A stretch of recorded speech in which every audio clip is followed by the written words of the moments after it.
In the vast deserts of Mongolia, explorers stumbled upon something extraordinary: ancient stone monuments covered in mysterious symbols. No one could read them. No one knew who carved them. For over 1,000 years, these texts were completely lost to history, until one man decided to crack the code. In the 1700s, Russian explorers ventured into Mongolia's Orkhon Valley, remote, harsh, unforgiving.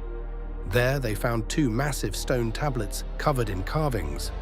The stones were weathered, the inscriptions were faded, but they were unmistakably ancient. This discovery would eventually change how we understand Central Asian history. The symbols carved into the stone didn't look like Chinese. They didn't look like anything the scholars recognized. These were runes, angular, geometric, mysterious. The runic script seemed to tell a story, but without a Rosetta Stone, nobody could decode it. Linguists called it Old Turkic, or the Orkhon script. It was a language frozen in time. To understand the stones, you need to understand who built them. The Göktürks were a nomadic confederation that rose to power in the 6th century. They controlled the Silk Road. They rivaled China for dominance in Central Asia. They commanded an empire that stretched from the Black Sea to the Pacific. The Khans who ruled them were legendary warriors, but their stories were nearly forgotten, buried under sand and centuries. When a Göktürk Khan died, his people would carve his deeds into stone. These monuments were meant to last forever, a message to future generations. A record that said, this man mattered, this empire mattered. But empires collapse, dynasties fade, conquerors rise and fall, sand covers monuments, and eventually no one was left who could read the language. The stones became silent. Fast forward to 1889. A Danish linguist named Vilhelm Thomsen was studying the stones. He noticed something crucial. Some of the carvings resembled Chinese characters.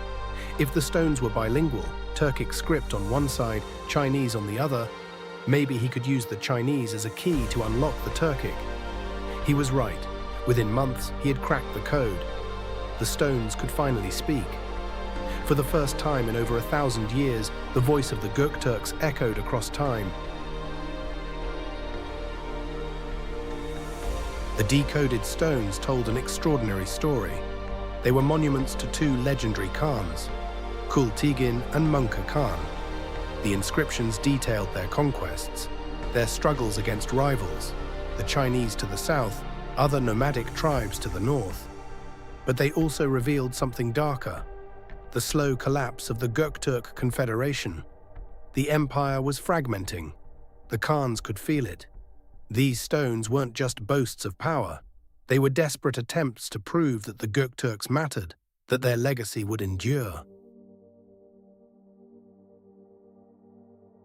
But here's what made these stones truly invaluable. They revealed the politics of the Silk Road. The Göktürks controlled the trade routes between East and West. Chinese emperors wanted control. Merchants depended on Turkic protection. The inscriptions show this struggle. They mention tributes to the Chinese court, negotiations, political marriages.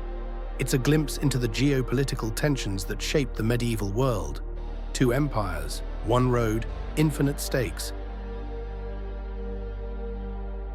But not everything on the stones has been deciphered.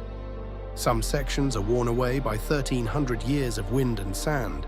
Some words remain ambiguous. Scholars debate their meaning to this day. Modern linguists are still studying them, still arguing about interpretations. These monuments have secrets that may never be fully revealed. In a way, that's fitting. The Göktürks lived in an age before writing could preserve everything. Some stories are meant to stay partially hidden. The Göktürk stones remind us that even the most permanent monuments can fade from memory. But they also show us something hopeful. Human civilization leaves traces. Languages, stories, ambitions carved into stone. 1,000 years from now, what will archaeologists find in our ruins? What messages are we carving into history? Subscribe to Curio. uncover what was never meant to be found.